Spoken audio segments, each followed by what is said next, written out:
রহিম। প্রিয় দেশবাসী, আসসালামু আলাইকুম। দীর্ঘ যুগ নাগাদ আমরা সড়ক ও পথচারী পারাপারের জন্য নিরাপদ সড়কের গাড়িতে, ট্রেন, বাসে, লঞ্চে যাতায়াতের সাবধান উল্লেখ করে পথ পত্রিকায়, বিভিন্ন টেলি পত্রিকা, সাপ্তাহিক পত্রিকা, মাসিক পত্রিকায় আমরা লেখালেখি করি এবং সাথে সাথে বিভাগীয় কমিশনার, জেলা প্রশাসকের মাধ্যমে প্রধানমন্ত্রী এবং প্রেসিডেন্টের নিকট স্মারকলিপিও দিয়ে থাকি। তারপর ডিসি রোডে বিভিন্ন গুরুত্বপূর্ণ সড়কগুলোতে আমরা মানববন্ধন ফ্লাইওভার নির্মাণে 2007 সাল থেকে আমরা আন্দোলন করে আসতেছি এবং 2005 সালে সরাসরি উক্ত ফ্লাইওভার নির্মাণের জন্য মেয়র নির্বাচন করি। তারপর 2008 সালে 7টি চট্টগ্রামের 7টি আসনে এমপি। তখন একটা সুযোগ ছিল এই তত্ত্বাবধায়ক সরকারে, মানে আর্মি সরকারে, তখন জনগণকে নির্বাচনে স্বতঃস্ফূর্ত করার জন্য আমরা 2008 সালে 7টি আসনে এমপি পদে নমিনেশন নিই। এইভাবে মানব কল্যাণ কাজ নির্বাচন করা ব্যক্তিগতভাবে আমাদের আসলে মুখ্য উদ্দেশ্য নয়, নেশা এবং পেশা নয়। কারণ এই নির্বাচন করতে গেলে জায়গার নামে বিভিন্ন রাষ্ট্র এবং বিভিন্ন বিধর্মী রাষ্ট্রের কাছে আমি ধর্ণা দিতে হবে এবং যেতে হবে, এদেরকে ডাকি ডাকি আসি, বলতে হবে কাজগুলো করে না, আমরা দেশের অবস্থা ভালো না, আমরা অর্থনৈতিক অবস্থা ভালো না, আপনারা কাজগুলো করে দিয়ে যান, আপনাদেরকে মাথা পিছু এখন জনে 1 লক্ষ টাকা করে জনে আমাদের ঋণ হয়ে গেছে। এইগুলোর থেকে না দিয়ে আমরা নিজেদের অর্থ সম্পদ দিয়ে দেশ এবং মানবের কাজে নিয়োজিত থাকবো। যেহেতু জাতি, জনগণ, আমাদের দেশের মানুষ অসহায়, চট্টগ্রামের মানুষ থেকে, চট্টগ্রাম থেকে সিংহভাগ জাতীয় রাজস্ব খাতের যোগান হয়।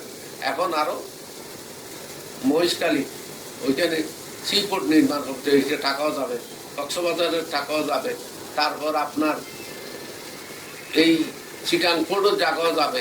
তো 80% আমরা চট্টগ্রাম সিংহভাগ টাকা রাজস্ব খাতে জমা দিচ্ছি, অথচ চট্টগ্রামবাসীকে যদি ট্যাক্স আদায় না করে, মৃত্যু ব্যক্তিও ট্যাক্স আদায় করে দিতে হয়।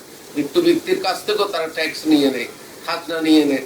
এইগুলো নির্যাতন, ট্যাক্সের নামে কত প্রকার নির্যাতন জনগণের উপর চালাচ্ছে সেটা বলার বাইরে। মাননীয় সহজ মরহুম, তাকে আল্লাহ ব্যস্ত নসিব করো, এই BM মহিউদ্দিন চৌধুরীর সাথে অনেকেই এই ট্যাক্সের নামে গুণধারা সমাজ ব্যবস্থার বিরুদ্ধে, যেটা সূর্য সেন করেছিল, সূর্য সেন সরাতে তো ব্রিটিশের বিরুদ্ধে, ব্রিটিশের শত্রু হয়ে দাঁড়িয়েছে।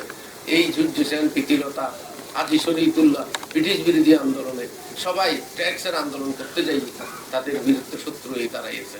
আমরা এই চট্টগ্রাম 80%-এর উপরে অন্য দেশ, বাংলাদেশের অন্য জেলা এইভাবে জাতীয় রাজস্ব হাতে টাকা দেয় না। আমি সরকারকে অনুরোধ করব, যেহেতু কমসে কম ট্যাক্সের ব্যাপারে যাতে চট্টগ্রামবাসীর উপর নমনীয় ভাব ধারণ করে। এবং ফ্লাইওভার, ডিটি রোডে ফ্লাইওভার নির্মাণ করার জন্য আমরা 2006 সালে থেকে আন্দোলন, 5 সালে মেয়র নির্বাচন করেছি। ডিটি রোডের উপর ফ্লাইওভার নির্মাণ করা এখন তো গুরুত্বের প্রয়োজন। এবং জনগণ যাতে এই অনেকের যে জকাত প্রথা আছে, এই জকাত প্রথাটা যদি ভালো কাজে ব্যবহার করা যায়, এই জকাত প্রথাটা চিহ্ন বিচ্ছিন্নভাবে, বিক্ষিপ্তভাবে টাকাগুলো নষ্ট হয়ে যাচ্ছে। আসলে জকাত প্রথা কেউ দেয় না।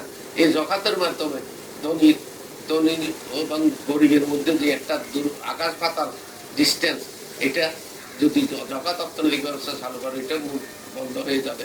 এবং চট্টগ্রামের মধ্যে যত প্রকার খাল কাটার মধ্যে যত প্রকার কর্মসূচি নিচ্ছে, কিন্তু সরকার চেষ্টা ত্রুটি রাখছে না। এমনকি সেনাবাহিনী পর্যন্ত, যুদ্ধ যারা, যে সেনাবাহিনী জড়িত, যে যুদ্ধতে জড়িত হইতে হয় দেশের স্বাধীনতা রক্ষার্থে, সেই সেনাবাহিনী পর্যন্ত নালা খালা কাটার মানে কর্মসূচির মধ্যে রাখছে। কিন্তু তারপরও বৃষ্টি হলে চট্টগ্রামে পানি হয়ে যায়। ডিসি সাহেব যায়, ডাইরেক্ট একটা খালের মধ্যে যায়। যারা খালের মধ্যে আবর্জনা ফেলে তাদের বিরুদ্ধে অ্যাকশন নেবে এবং কারাগারে দিবে বলে বলছে।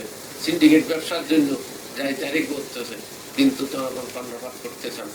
তার বিরুদ্ধে কঠোর আইন করতে হবে, চাইতে যাতে রাস্তায় পথচারী মারা না যায়, দ্রব্যমূল্য সিন্ডিকেট ব্যবসায়ীরা জিম্মি না হয়, যাতে নালা খালার মধ্যে আবর্জনা ফেলে নালা বন্ধকতা সৃষ্টি করে চট্টগ্রাম ডুবানোর চেষ্টা করে, এগুলা ময়লা পানি চট্টগ্রামের ঘরে ঘরে ঢুকে যায়।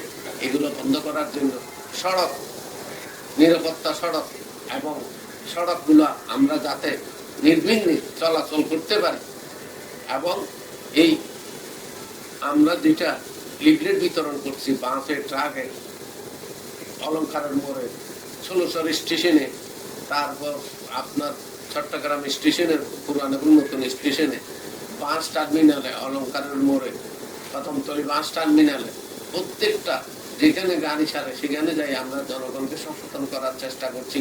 সেভাবে প্রত্যেকটা সামাজিক সংগঠন, মানব কল্যাণ সংগঠন, মহল্লা ভিত্তিক সালিসি বোর্ড গঠন করার জন্য মহল্লাবাসী যেসব সর্দাররা চাঁদা নিয়ে এবারও চলে যায়, আর মানব কল্যাণ কোনো কাজ থাকে না, সালিস বিচারে থাকে না, তাদেরকে ধিক্কার দিয়ে, তাদেরকে ঘৃণা দিয়ে আমি যারা সচেতন নিঃস্বার্থভাবে সমাজের কাজ করে, মানব কল্যাণ কাজ করে এবং টিভির দূর থেকে অনেক চলে গেছে, তাদেরকে আল্লাহ ব্যস্ত নসিব করো।